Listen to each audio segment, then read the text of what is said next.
I was born May the 1st, 1922, in Cedar City. I have 5 brothers and 2 sisters. Annie Elizabeth is the oldest girl, the oldest sister, and then I had 3 older brothers, Garn, Gail, and Grant. Then there was me, and then there was Jack and Alma were younger brothers, and my younger sister was Edith. My father was a carpenter and a sawmill man, and when I was born in Cedar City, he had the sawmill up about 12 miles up Cedar Mountain. My earliest recollections were of being up in the mountains there at the sawmill during the summertime, and then going to school down in Cedar City in the wintertime when it was too snowy to work in the mountains. The sawmill, my dad and one of his associates, Chris Ashdown, had bought the mill, and they hadn't paid for it all when they bought it. Why, they had a mortgage on it, of course.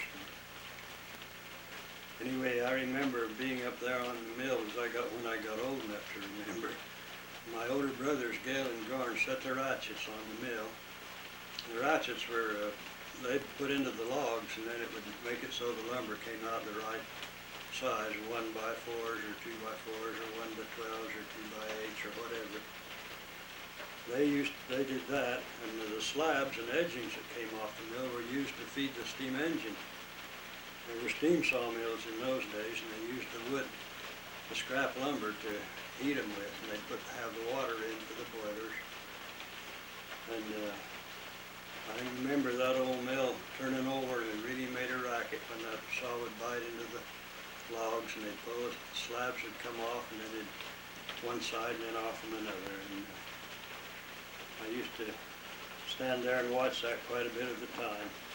They didn't have chainsaws in those days, and then the sawmill men worked up on the hillsides, and they'd take a 2-man crosscut saw usually, 1 man on each side of the tree, and they'd saw back and forth, and they'd cut the tree down, and they'd cut it into lengths. And as I remember, the lengths were about 16 feet, because that's about the longest lumber that they used to use on those mills, because they had to haul the logs down they'd drag them down off the hill with horses, and then when they got them down to the middle of the canyon, then they'd have the wagon set up there, and they'd put a couple of logs over onto the wagon, and then they'd roll the logs over on the wagon, and they'd haul them down and roll them off the wagon up above the mill. The mill was on a slight hill so that the logs would roll down to the mill, and they'd roll them over onto the mill with, I forget the name of those things, what they use to turn the logs over with. Anyway, they'd roll them onto the mill and use it. We had a crell there, and they had the horses in the crell, and then we had a cow, a milk cow, and my mom did most of the cooking there. She cooked. They had about 8 men working there with my dad, and they were the mill hands. And of course, they'd run the logs over on, and then my dad bought a real truck. It's about the first time that cars and trucks started to come in. He'd use the truck to haul the lumber down to the mill, down from the mill down to Cedar City where they sold the lumber. And so the family owned the milk. They used their own milk and cream and butter from the cow, and they usually had meat, deer meat, and pork and beef. And there was a place called the Woods' Ranch out a few miles away from about 3 miles, I guess, from the mill. The older boys would take a little trip out there every so often and buy different kinds of vegetables and stuff from that. There were some log cabins there where some of the men stayed, and they built some board cabins too. And the water was furnished by the old mill stream, of course. That's a little stream that ran right down the valley and right under part of the sawmill, and it washed most of the sawdust away. As soon as the snow got too deep to work in the sawmill, we all moved down to the home that my dad had built in Cedar City, and he lived there during the winter. When I was just a little fella, about 6, I guess, one day I was running outside and I went to put my hand on the edge of the place there and slipped off and fell and broke my arm. And my dad told the doctor, and he came down, and I remember my dad took a couple of small boards about 2 or 3 inches wide and about a ½ inch thick, and he whittled them a little bit, about 8 or 10 inches long, and brought them over. He fitted them to my arm. The doctor did. He pulled my arm into shape and fitted these on it, and I thought he was going to drive nails through them. But he didn't. He just took a long rag that my mom tore off or something and wrapped it around my arm. And sure enough, when he finally took that off, why, my arm was about as good as new. That's the way the doctors did things in those days. You didn't have to go and have a cast put on, X-rays and all this old stuff.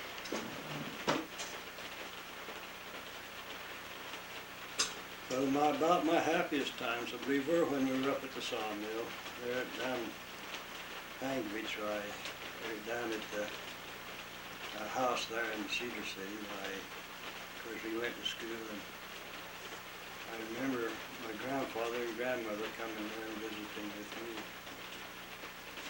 A few things that happened down there.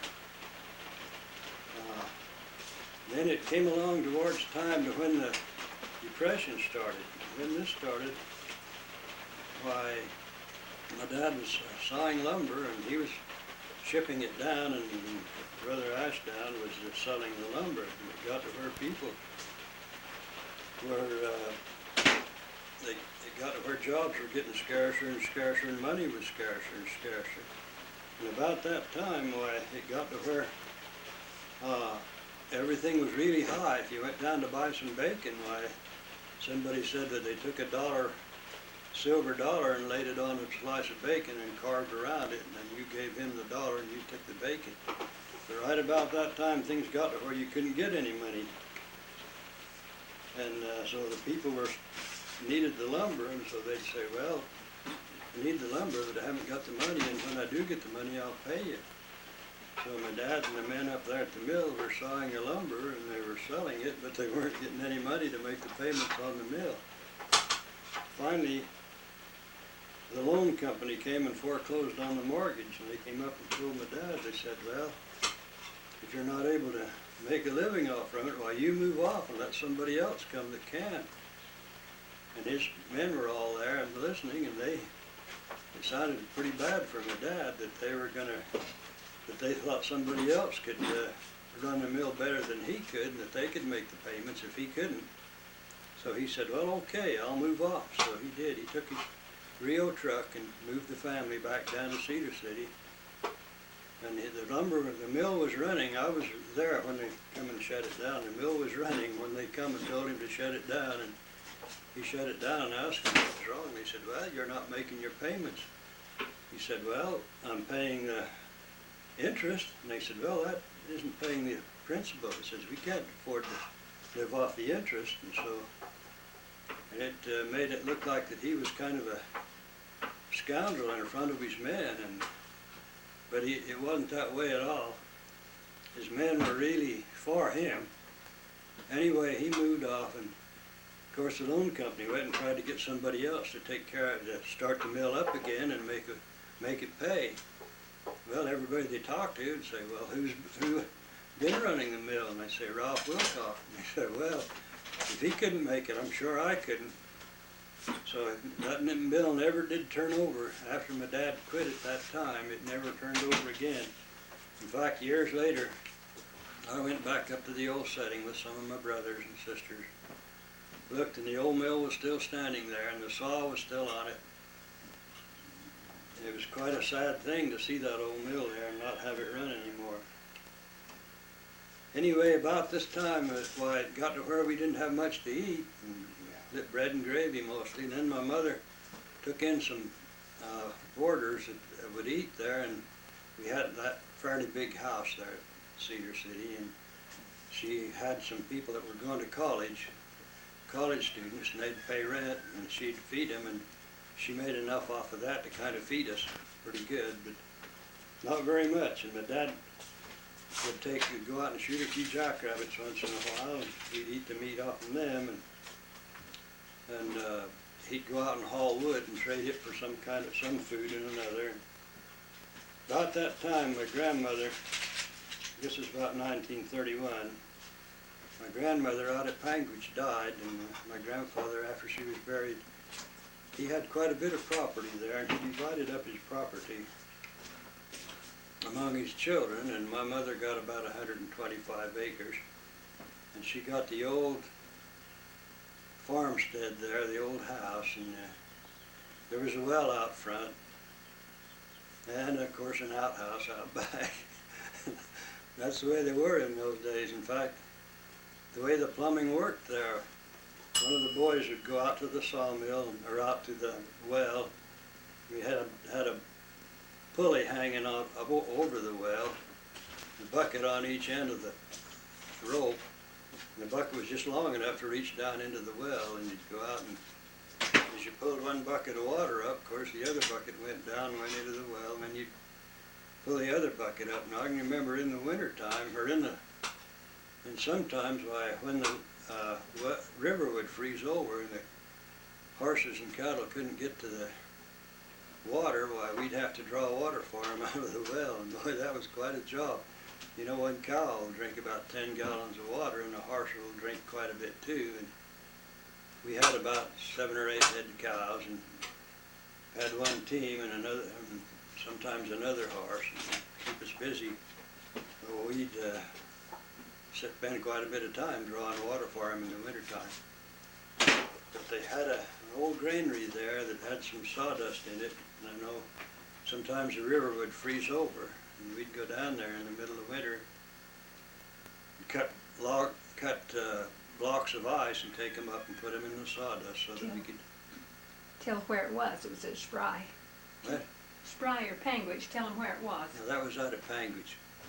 Spry. Well, see, I haven't told you about that yet, about going to Panguitch, have I? Anyway, we hadn't been eating very well out there at Cedar City, you know, mostly bread and gravy, because Mom would make bread and then we'd make gravy, and we was always able to have bread and gravy when we didn't have anything else. But after Grandmother died and my grandpa divided up the property, we moved out to Panguitch. It wasn't to Panguitch. Panguitch was about 7 miles from where the farm was. The farm was north of Panguitch, about 7 miles.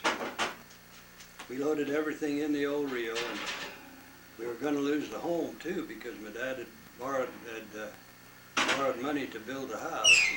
And he still owed about $1,400, as I remember it. And after my grandmother died, and they found out we were going to lose the home, which was worth a lot more than the $1,400. My grandfather, he was quite well to do. He came over and paid the $1,400 and bought the house, and then he sold it later, of course, so that we wouldn't have to lose the whole thing. But I remember when we got ready to move over, and Beth, she didn't like to move. She wanted to stay right there because she was I think she was in college at that time. She hated to move, but we still moved, and she cried all the way over. But I was just tickled to death because I wanted to get onto a farm. I figured, well, that would be a better deal. So when we moved over there, got there about midnight, I guess, and we carried some of the mattresses in that we took with us and put them on the floor, and we laid down on the floor and pulled some quilts over us and went to sleep. The next morning I woke up and I could smell something cooking, and I went in there and they had hot cakes and bacon and eggs. Tell how old you were. Milk, what? Tell how old you were. How old? 8, 9 years old? Yeah, I was 9 or 10, probably about 10, because about 1932. And I was born in 22, and I could smell that good food, bacon and cooking, and went in there, and we had good hot cakes and bacon and eggs for breakfast. And then I went in the pantry, and I was hanging up there while there was hams and mutton and deer quarters and cheese and butter and beans and eggs and honey and potatoes, just about every good food you'd need. So just about like Thanksgiving over there every day after being where we were. And you know, a lot of people who've never had to endure hunger for an extended period of time never realize what a blessing it is to have all the good nourishing food you need. I started going to school in Panguitch then. We rode to school on a school bus and back, and it was about, like I said, 7 miles. And during this time, we had about 7 milk cows, and 7 or 8, and we had to take care of these. And then my mother took care of some turkeys, but we had chickens and pigs, and Mom would raise about 60 or 70 turkeys, and then we'd butcher them and sell them around Thanksgiving time and make a little money off. Mom said she made enough off of them to pay the taxes on the place. Otherwise, well, we milked the cows and we shipped the milk to Panguitch, the cheese factory. The milkman came around every morning, and we'd have maybe an 8-gallon and a 5-gallon or a 10-gallon can of milk, and he'd throw it in the back of his truck and head for Panguitch with it. And when a lot of times when any of us wanted to go to Panguitch to something, or we'd get on the milk truck with the milkman and ride to Panguitch, and sometimes we'd ride back with him. And he was always a good man for that. He'd take us there if we ever needed to go. Anyways, our children, or some of our relatives, lived pretty near. Had an Uncle Delbert Wilcock that was a nephew to my dad, and he was married to my mother's sister, Aunt Effie. And they had children that were about our age. Clarence was just older than me, and Wallace was just younger than me. And then there was Grant, and then they had older ones, and about the same as our older brothers and sisters. And we used to work together quite often, and there was a place down below our place called Tibbs's Pond.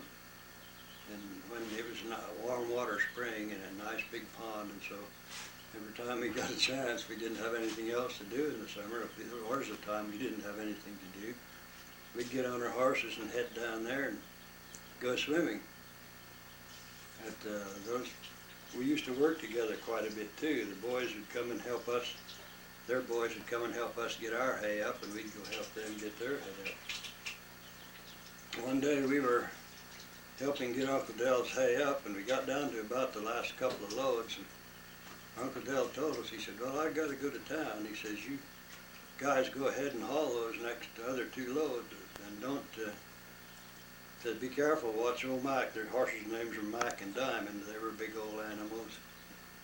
And he said, kind of watch when you go to take off and see that old Mac hasn't scrubbed the bridle off on the wagon tongue.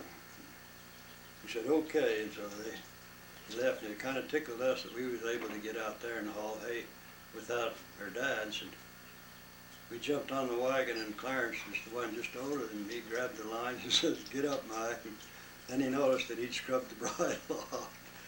They started down the lane, and they hadn't been going but just a little ways, so they took off as hard as they could run. And Clarence pulled until he found out that he couldn't stop them, so we all hung out the back and dropped off. They went running down just as fast as they could go, and we all got up and started to brush the dust off of our clothes. The neighbor lady was out picking a few potatoes, digging a few potatoes for dinner, and she was watching, and she had her mouth open. She said, well, looks like you had a runaway. Clarence said, yes, and they're still having it. Come on, guys. We took off down there as hard as we could run. When we got down there, we found out the horses had turned in the gate where the hayfield was, and made a couple of circles around the field, and then stopped when we found out they weren't doing any damage to anything. We went down and put the bridle on old Mike and loaded the hay on and came back up. The hay fields in those days were run by you just mowed it and then raked it, and you raked it in piles and threw it on the hay. The hay rack was stacked as high as it'd get. We had ropes under it, and when we got back up, we'd take the ropes and roll the hay over onto the stack, so we had the hay in the stack. We never lacked food when we were there, and we never lacked a little bit of money because they were able to have the milk check coming in all the time.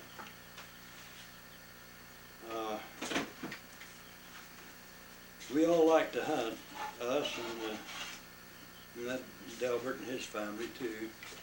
Sometimes we'd go out together, and sometimes just our family would go out. We'd go out and hunt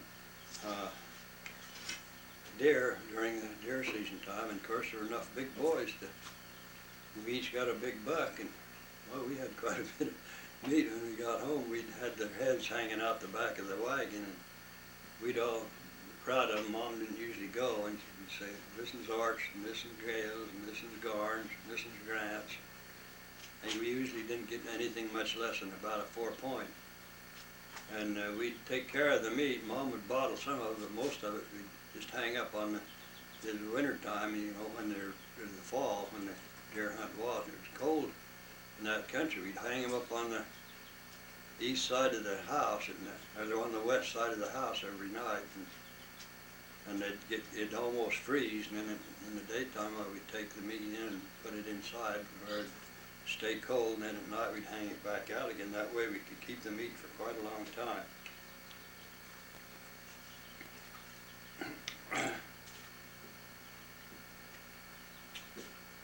My dad didn't like to work on the farm. He could do anything else to get out of it. He'd do it, and he'd go to work on, not that he was lazy. He was a good carpenter, and he'd go out and work at carpenter work and earn money to buy the things that we needed. In fact, when we built our house, well, he got a job working for a sawmill called the Marshall Sawmill. I think it was up in Red Canyon, and he earned enough money to buy the lumber to build the house with, and he built the house. And my dad he was a good shot with a shotgun, and when pheasant season came around, why, of course, he could go out and he'd take 5 bullets with him when he went out, and he'd shoot 5 pheasants and bring them back. One day when the family was eating dinner, my mother spotted a chicken hawk out there trying to catch one of her chickens. My dad grabbed the shotgun and ran out and shoved a bullet in. He ran out the door, and he shoved the barrel of the gun down into the dirt. He got up and raised the gun and shot. He got the hawk all right, but he blew the part of the barrel off the shotgun, about 6 inches. And you later saw the shotgun damaged part off, so that it was straight, and we used that for a shotgun. It seemed to me like it was just as good a gun as it ever was. When Garn, he used to go over and help Grandpa on the ranch once in a while in the summertime or in the wintertime when he wasn't working on the sawmill, and Grandpa gave him a real pretty horse. Just a young mare. And it was one of the fastest horses in the country.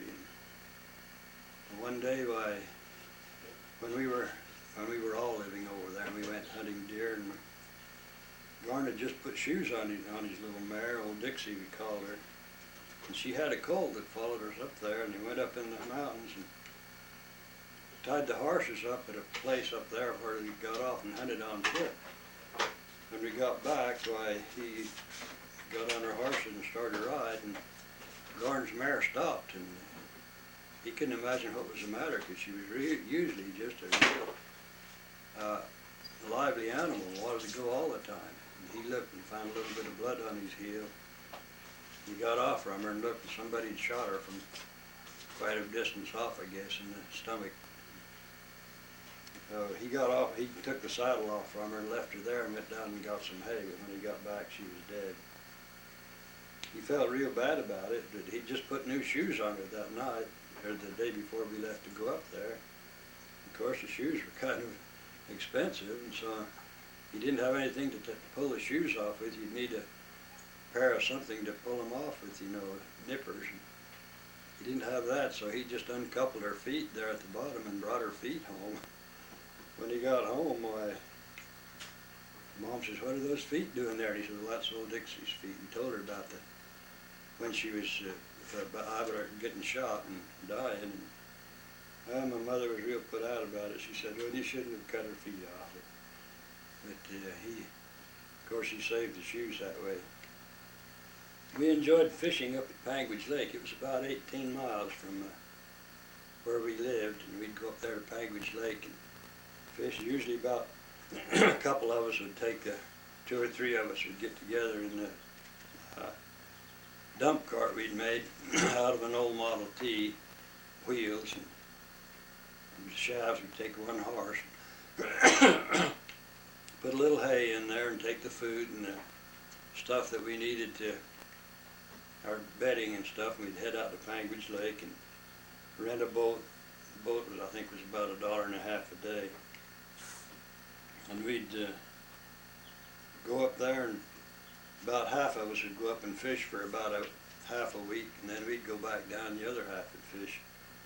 We'd catch lots of good trout up there, and of course we'd salt them down and take them. Then we'd have them quite a bit afterwards to eat.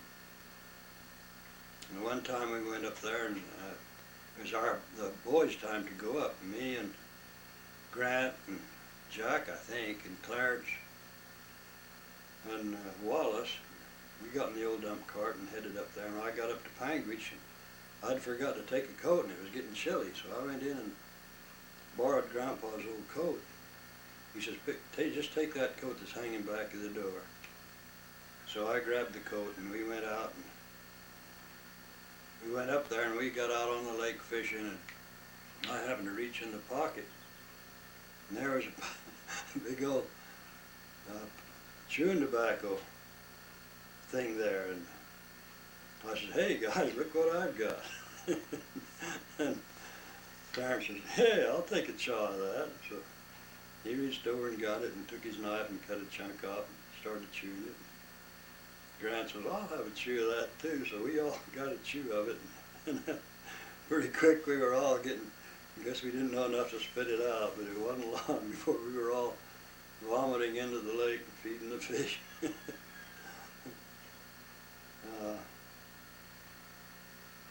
During the school years, I got interested in music, and I did some trapping along the Sevier River. Why, there were lots of muskrats. There were muskrats and skunks and a few other things, but mostly the muskrats would bring money. I didn't like to bother with the skunks because they were so stinky and messy, but I caught lots of muskrats, and I'd send my furs off to Taylor Fur Company. And this was a company kind of like Sears and Roebuck. They had all kinds of sporting goods. And so you could send your furs back there, and they would exchange the furs. They'd give you the amount of the furs were worth. And if you wanted to buy anything, you just make out your order, and they'd discount that from what your furs, from the money they sent you back from your furs. And so I bought quite a few things, and then I bought me an old Benjamin air rifle. It was shot lead BBs, and boy, that thing was accurate. I could shoot ducks in the head with it, and muskrats in the head, rabbits. I could shoot just about anything with that old BB gun. And then I bought me a shotgun there, a 20-gauge shotgun, and an old 22 also that I used for quite a few years before I got rid of it, but I still got the shotgun. Of course, the old BB gun finally wore out. But I used to catch those muskrats, and I got to where I could really catch them. I bought, with the money I got out of the muskrats, so I got interested in music, and Orlo Toppin, that married my aunt, he played the mandolin, and I got interested in that, so I bought me a mandolin, and then I bought me a guitar, and I bought an old accordion from somebody. And I learned to play nearly all of those, and Uncle Dell played the fiddle, and Uncle High Davis played the guitar, and with the accordion that I had, well, the group played for the old-time dances and the 49ers ball and the Deer Hunters ball. I took a few piano lessons and learned to play it pretty well by ear, but my dad played by music or ear. During the last 2 years of school there, my brother-in-law, Bernard Henry, he had a C melody saxophone. He lent it to me, so I learned to play the sax too. I had a friend there on the river, his name was Art. He had some sisters that sang, and me and Art learned to harmonize and sing together quite a bit. So music was quite a bit part of my life, all through my life. In fact, right now, last Friday, me and Mom played with the old-time fiddlers up at Pine Beach for them to dance. We go and play. They have a bunch of fiddlers there, and they usually have about 14 or 15. I play the guitar and sing. Mom plays the accordion. Then they have about 6 fiddlers and another couple of guitars. And when you go there, you draw a number, or else they just write you down when you get there. And when your number comes, you get up to the microphone and do your thing, and then you go back down, and the next one gets up and does his thing.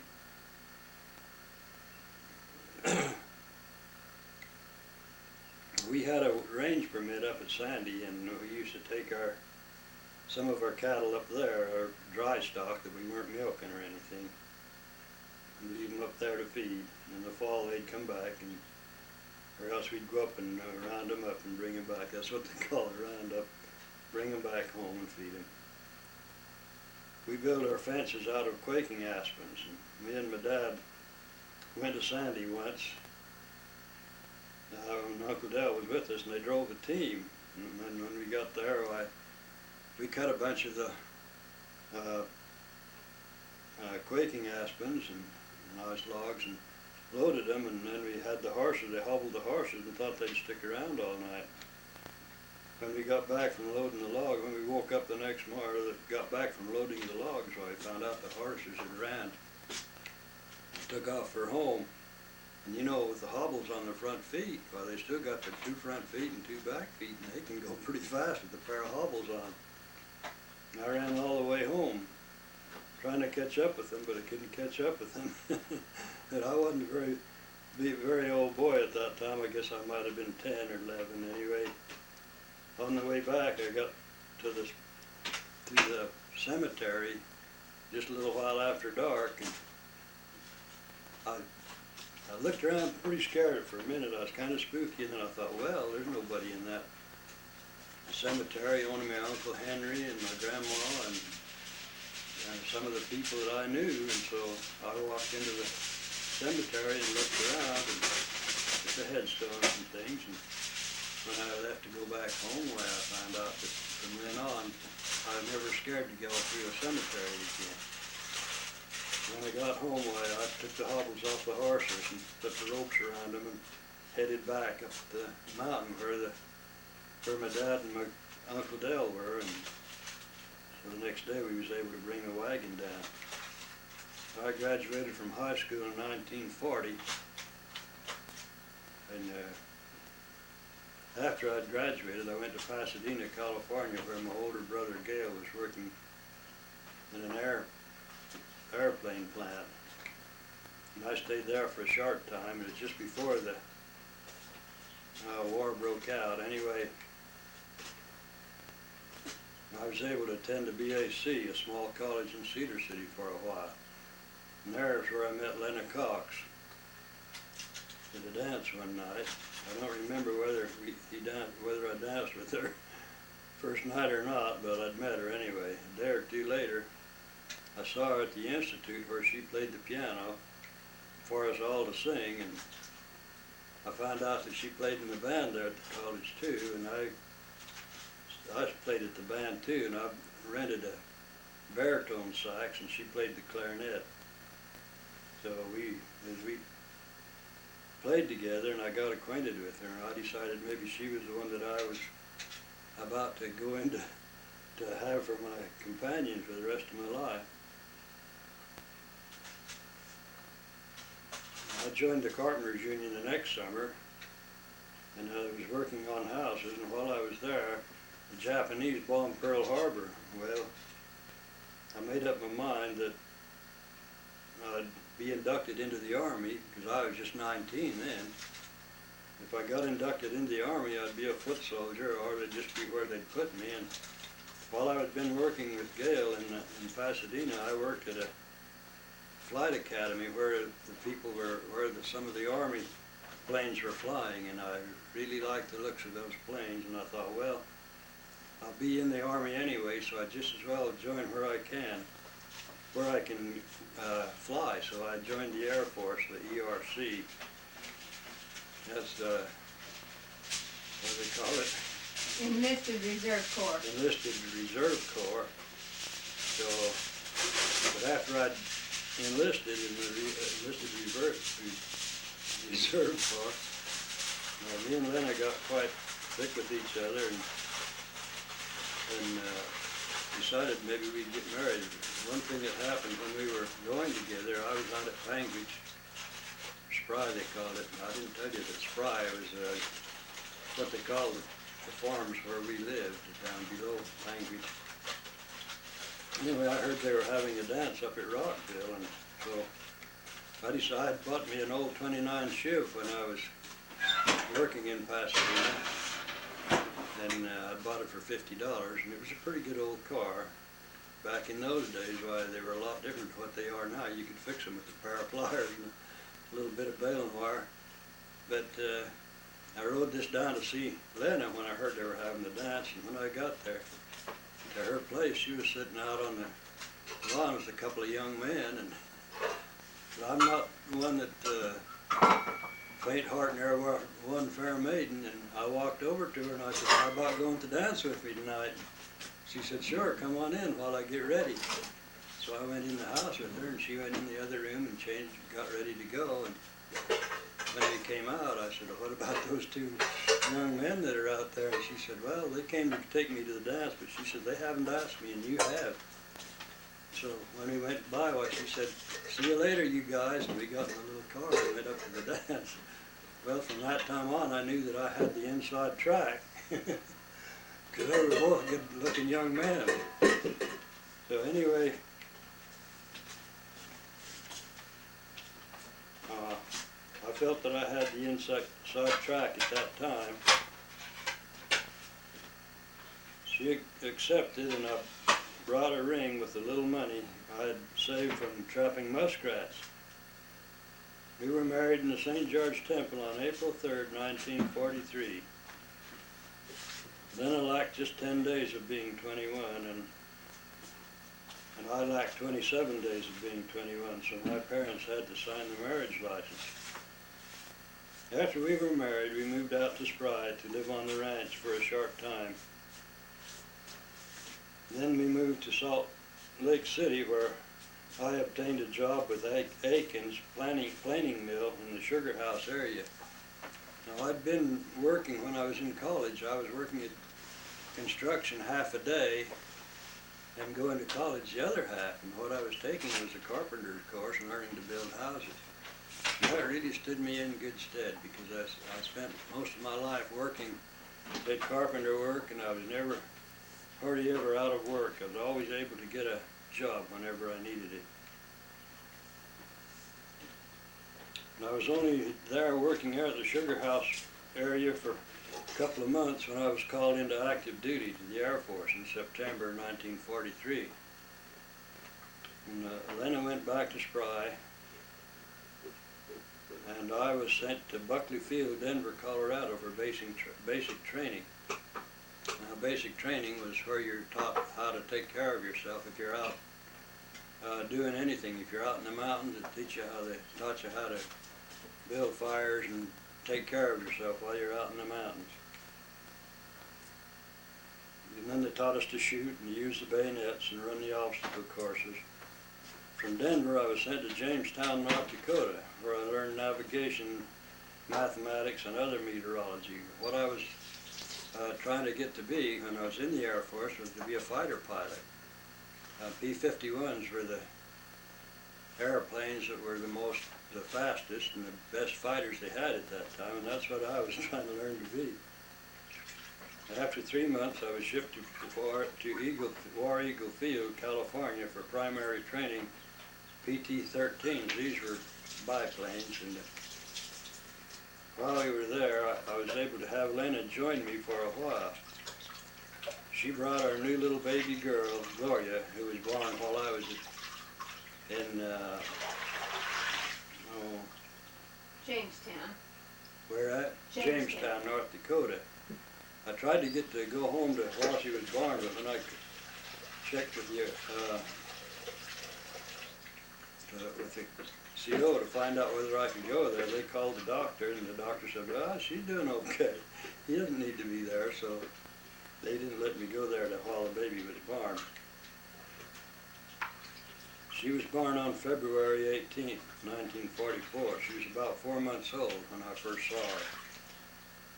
War Eagle Field was near Santa Ana, and after primary training, I was sent to another field near Lancaster in Taft, California for a while. While I was there, while I was flying in the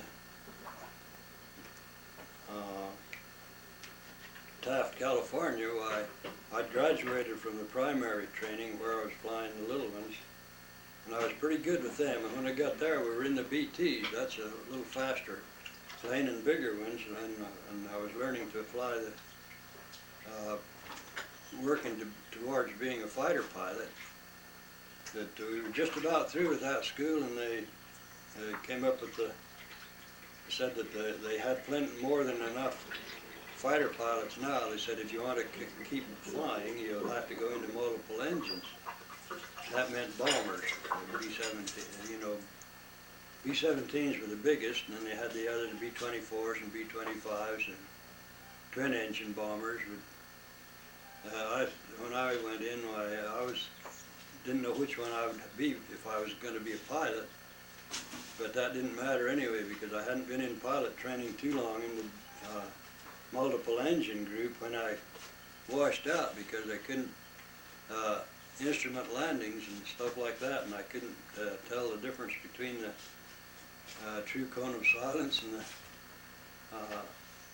false cone of silence, and which is something that's technical that you wouldn't understand unless you were there.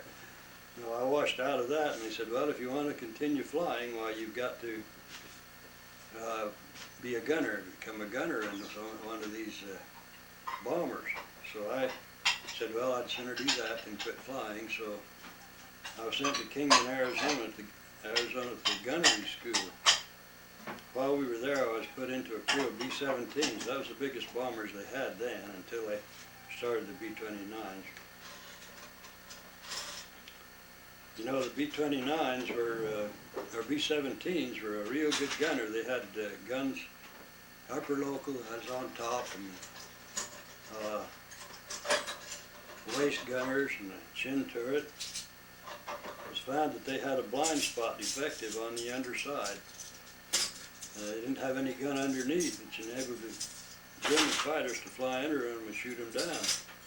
So many of them were being sent back to the U.S. to have a newly engineered underball turret installed in them. So they put this turret underneath them as two 50 caliber machine guns. And this was the one that I was to fly in as a ball turret. And that was a real good gun. The two barrels, the turret would swing any way you wanted. It had a good sight on it. And the way those guns operated, you took a string of a belt of bullets, and they'd be one armor piercing, one incendiary, and one that you could see, tracer, and then there'd be 4 or 5 regular bullets. And it looked like they were all tracers when you shot them because they were firing so fast. Anyway, I never did get a chance to try them in combat because about the time I got through with training in Kingman, I got into a crew. I was shipped to Pecos, Texas for a little while. And then Davis Month in Tucson, Arizona, and they had B-29s by then. And they said, well, the B-17s are being phased out because they don't need them anymore. The war was over in Germany, and it was just about over in Japan after they dropped the bombs. So I was ready to get out after they dropped the atom bombs on Hiroshima and Nagasaki, because I thought, well, as long as there was a war, I was probably needed, but after the war was over, I wasn't needed anymore over there. and I was shipped to Davis Mountain, where I started to have what they call the centralized fire control, but I'd only made a couple of flights on that.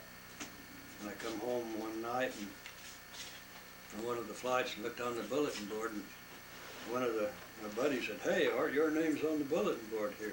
So I looked on it and it said report to the OD. So I was the officer of the day, so I went in and reported the officer of the day, and he looked at his memorandum. He says, "Yeah, Art Wilcock," says, "you've been in the active Air Force 2 years and you've got 2 children." He says, "We're letting people out on the point system." He says, "You've got enough points to be ushered out of the Army if you want to be." And I said, "Well, I sure do." He said, "Well, I was at Davis Mountain, Tucson, and that was a separation base. So," he said, "you just report to the separation barracks in the morning at 8. So I did, and by golly, by noon the next day, I was out of the service and ready to go home. I hitchhiked into Las Vegas and then called Mom and told her I was on my way and if she'd meet me down to St. George. I was out of the service. It was a good surprise for both of us to get out without having any more problems than we'd had.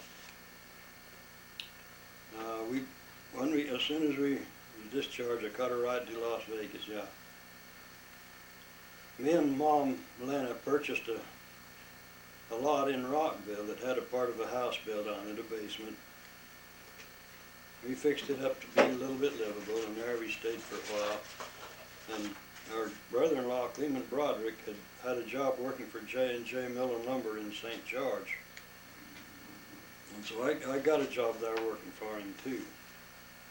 So I worked for in the cabinet shop for 6 years, I guess. I worked there for J&J Mill and Lumber, and we raised most of our kids right there in St. George, and had them one after another. And of course, when we'd been working there a while, I bought a lot. We built a house down there.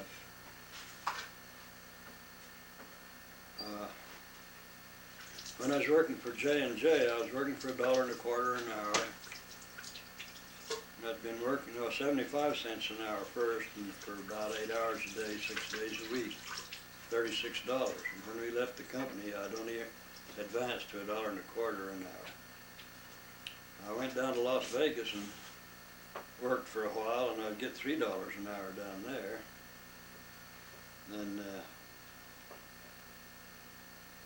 let's see, the wages were good in Las Vegas, but the only thing bad about it was that it's a bad place to live. I didn't like living down there because it wasn't a very good place to live. And of course, when I was in the service, I got to be a pretty good pilot, and I learned to fly. So when I was working in Las Vegas, I finally bought me a little Taylorcraft airplane, little 65 horsepower, single engine that would cruise at about 90. And after I'd used it a while, I overhauled it a little bit and put on a Beach Roby prop. That's one that would change pitches so it'd bite a little more air, and added another gas tank to it so that I could cruise quite a ways. And it brought the cruising up to about 105, so I could get down there to Las Vegas was only about 130 miles, so at about 105 miles an hour I could make it. And then of course that other was following the road and going straight through. I could make it in just barely over an hour. So I'd fly down there and work and stay with some fellows that were renting down there, and I'd pay rent there with them, and I'd work during the week, and then I'd fly back to Rockville. That's where we were staying at that time, or any place where I was staying.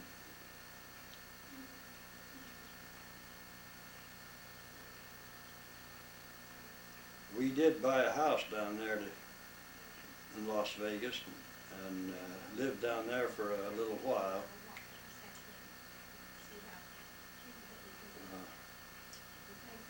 I can't remember some of the dates of when we were, where we were, and when we were.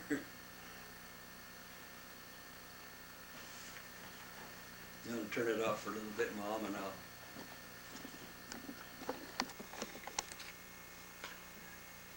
Well, we finally decided to move down to Las Vegas for a while, and so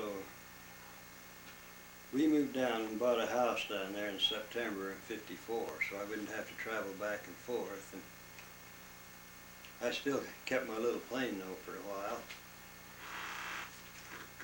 And I was building houses there, and I was in the union, working for pretty good wages there in Las Vegas. But we didn't, of course we went to church there, and I didn't mention that when we first started living in St. George, that they'd put me in as scoutmaster. I was assistant scoutmaster there for a little while, and the scoutmaster that was there, his name was Larkin, Conrad Larkin, and he was killed in an airplane accident. And I'd only been an assistant scoutmaster for a few months, but he taught me real good. Anyway, when he was killed, why, they put me in as scoutmaster. So I was scoutmaster there in St. George for up until we moved down to Las Vegas. And then when we moved to Las Vegas, why, they put me in as scoutmaster there, the ward in Las Vegas. And the scout troop there was under the jurisdiction of the union, Carpenters Union, so they had plenty of money there. They only had to do is say, that your scout troop needs new uniforms. We need about $500 for the uniforms. All in favor say aye, and they would say aye, so we could just buy the uniforms. And then they say, the scouts need enough money to go to Yellowstone on a trip. They need about $350.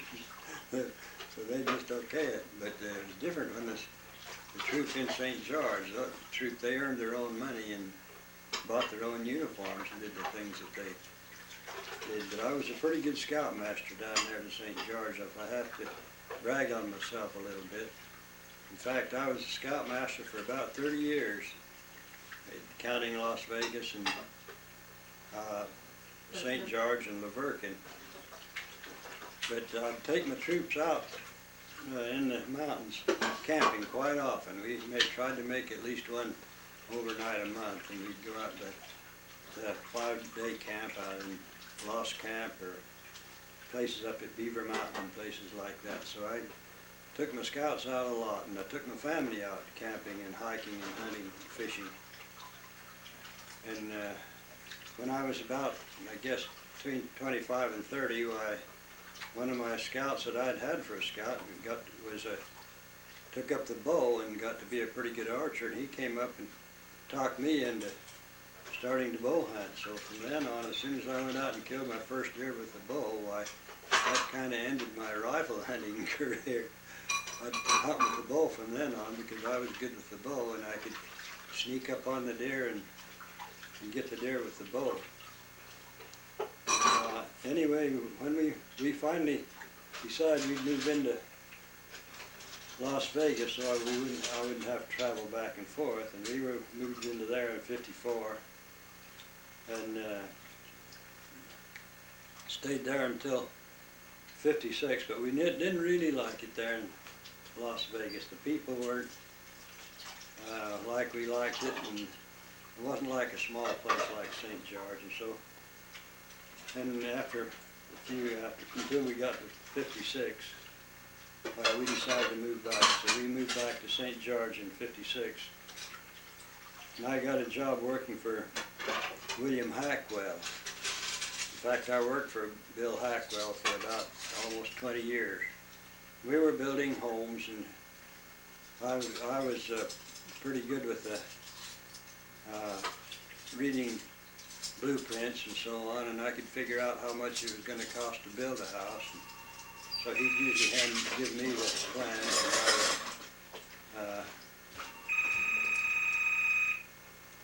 and I'd figure out how much the house was going to cost and how much material it was going to take and so on, and we'd build it. Hello. We got along real good there, and then Well, she's got she's got the new ones. the church there, or the college there in St. George, in St. George, decided that they needed the place where we were living there, the place where we built, and owned the property. They needed that to build their college gymnasium and to expand the college on. So we sold out for, I think it was $30,000. We sold out to the college. And then we moved up to Laverkin in May 1972. And we lived there until August '81. As soon as I got up in Laverkin, why, they made me the scoutmaster up there. And I was a scoutmaster there until we moved up to Harpster. We decided that it was getting a little bit too big for us down there in Laverkin and St. George, that area. When we moved there was only 6,000 population. When we moved out, there was about, I guess, 36,000 population, and we wanted a little more elbow room. Anyway, while we were in Laverkin, I was working for Bill Nielsen, and he was paying me $6 an hour. And one time I came home from work, and Mom had figured out our finances, and she said, "Honey, I figured out our finances, and we're not quite making it." She says, "We got our check, and I paid all the bills," and she said, I don't have enough to pay all the bills and still buy anything for food and that." Well, that night when we said our prayers, I told the Lord that we'd needed help with our finances, that we weren't making quite enough to pay for the boy on his mission and take care of everything else that we needed. And I went to work the next morning, and when I got home from work that night, why, Lena told me, she said, "My brother Bob Cox called, and he wants you to go to work for him." Said they've got a job in St. George building a new municipal building. It's a $9 million job, and he says, "I'm the superintendent on it, and I need a foreman." He said, "I'd like Art to go to work for me as a foreman for $10 an hour." So you can see how quick that prayer worked, if that's what worked it. Anyway, I always figured that's what worked it. And at least, and when they told me that I could take that job, why, I said, "Well, what shall I tell Bob? I better tell him something." And I said, "I don't have to tell Bill Nielsen." I said, "You don't just quit one job and go to work for somebody else just because they offer you a little more money." She said, "Well, you asked the Lord for help, and now He's giving it to you. You got to either accept it or not." And so I talked to Bill Nielsen, told him the whole situation there. I said, "We prayed for financial help," and I said, and then when I got home from work last night, my Mom says Bob had called and wanted me to go to work for him on the new municipal building for $10 an hour. And Bill Nielsen says, "Well, I can see that that's the way it should be."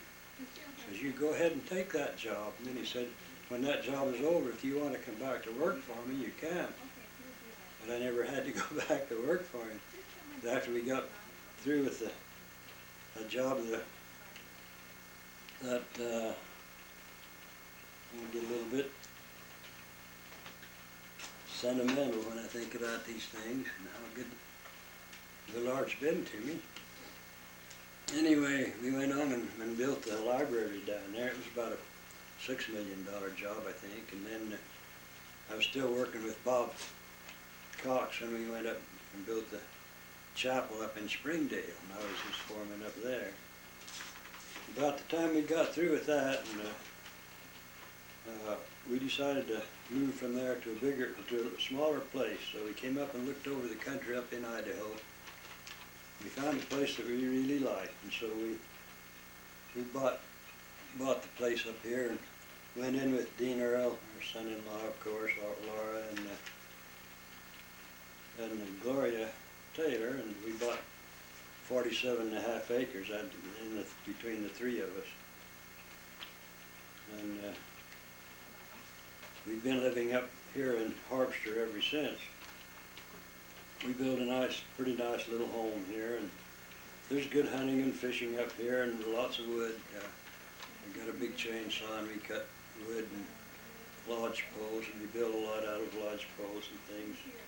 Really love it up here. There's wild turkeys, and the deer come right down. I can always shoot my deer right out of the back window or the back door, either with the bow or a rifle, and the turkeys come in up here, and we took up square dancing with a group here, and we do a little square dancing and play with the old time fiddlers, and it's really an ideal place for old timers like me and Mom are. In '86, we went on a church mission to the Arizona Phoenix mission.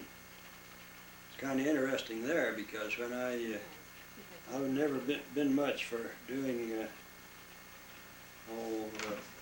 preaching and stuff like that, and so when we went and talked to the state president about going on a mission, I says, President, haven't they got some kind of a work mission we could go on? And he said, well, no, they don't have those anymore, but he says, when you get in the mission field, your mission president will know where to put you.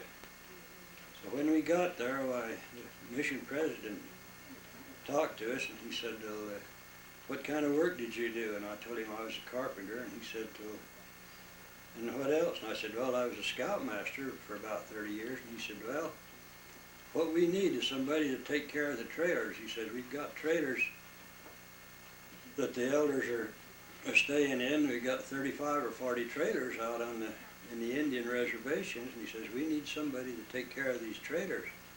He said, would you be able to accept that job? I told him I sure would, but that's just the kind of a thing I'd like to do. So me and Mom, that's what we did while we were on our mission. Instead of me doing any preaching, we'd haul trailers from one place to another, and we'd take care of the trailers, maintain them.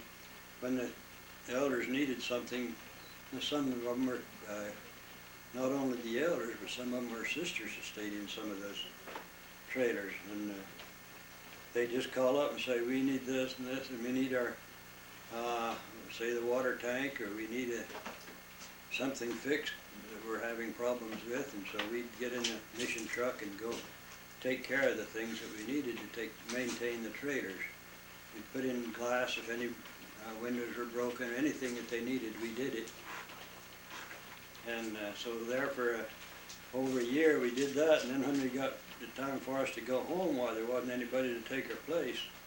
So the mission president asked us if we'd stay until they got somebody to take our place. So we did. We stayed there for an extra 4 or 5 months. And finally we got to come home. But that was a good mission. We enjoyed ourselves there. We stayed in the old mission home. They moved the new mission home to Phoenix, and the old one was where we were. There were 2 sisters that stayed there, and they were pretty good proselyters. And then they'd get some of the Indian people ready to be baptized.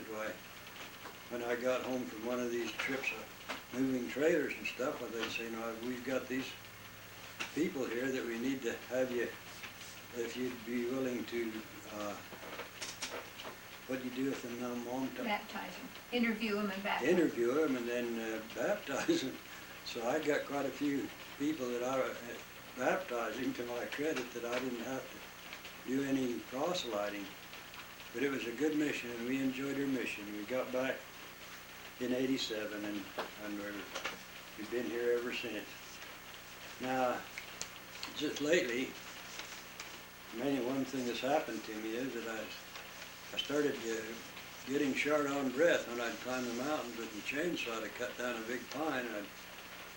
I'd feel like I wasn't getting enough breath. Huh? Just make it sharp. Okay, so I decided I better check on it. So I'm a veteran, of course, from World War II, so I went to one of the veterans hospitals, and they checked on me and told me that the valves in my heart, one of the valves was too tight, and so I'd better go up to Seattle and check with the cardiologist. So I went up there, and they told me that I needed a new valve, so they gave me a new valve. What it was a bovine valve. That's a cow, from out of a cow. They put that into me, and since then I've had my heart working again, so that I got long-winded again. It sounds like I'm long-winded, doesn't it? Anyway, I'm in good health right now and enjoying myself. And I'm 80, I'll be 88 in another... 78. 78. In another 7 days, so May 1st. So everything is working out pretty good for us. Me and Mom are both in fairly good health. We're enjoying it here. Okay, Mom.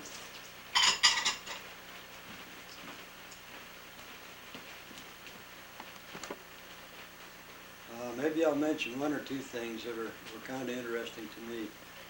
When we were first married, and me and Mom moved out to Spry, we were there one winter. That's one reason we moved away. She doesn't like the cold. And it was cold out there in that country. It'd get down to 30 below zero sometimes. But I trapped muskrats in the winter, and I had about 40 traps set out along the river and along the swamps in that area. And I'd catch sometimes 10, sometimes 20 rats in one day. And I'd take a horse and go down and ride down and get the rats and skin them out and just take the hides home. And when I got there, I'd stretch them. And I'd been sending my hides off to Taylor Fur Company like I used to when I was younger. And,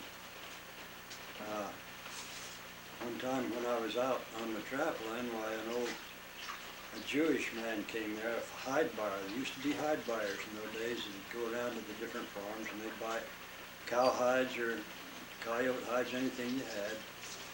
And I had quite a few hides down the basement there on stretchers, maybe 40 or 50 hides, oh, more than that, I guess. I had quite a few anyway. He came around and asked my wife, he said, I'd like to see, he said, is your husband trapping this year? And she said, yes. He said, I'd like to look at his hides. And she said, well, it won't be any good. He's not here. He's out on the trap line.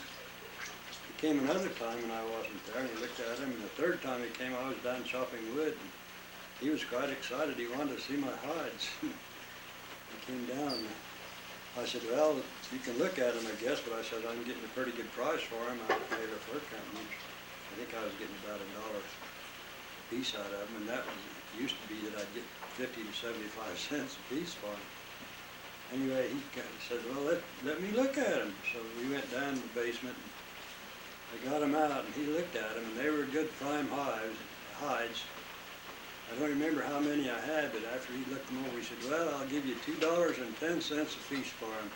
Big ones, small ones, and damaged ones and all. The reason he mentioned the damage, because while I was out looking at my traps, a lot of times I'd see the muskrats swimming in the swamps, and I'd shoot them in the head. I shot quite a few. Anyway, that was one thing that I figured I was doing pretty good, getting almost $1 a piece for him, and he gave me $2.10 a hide for him. We used that to a good advantage, of course. I'll talk to you just a little bit about my family. I've got 5 boys and 5 girls. We lost one little boy that was born immature and didn't quite make it, but he did live long enough for us to give him a name and a blessing.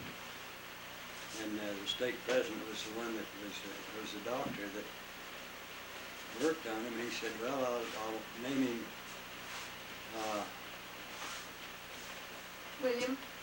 William Cox Wilcock, and he gave him a name and a blessing, gave him a good blessing.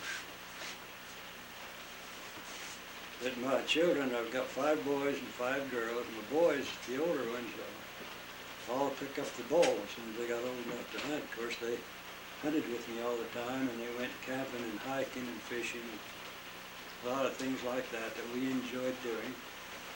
I think the best way to raise your family is to take them out with you and teach them good things that they need to know. And they all learned how to cook and how to hunt and how to fish and what to do. And the girls went too. We'd all go out camping. Elena would go with me, and she'd do quite a bit of the cooking and stuff like that.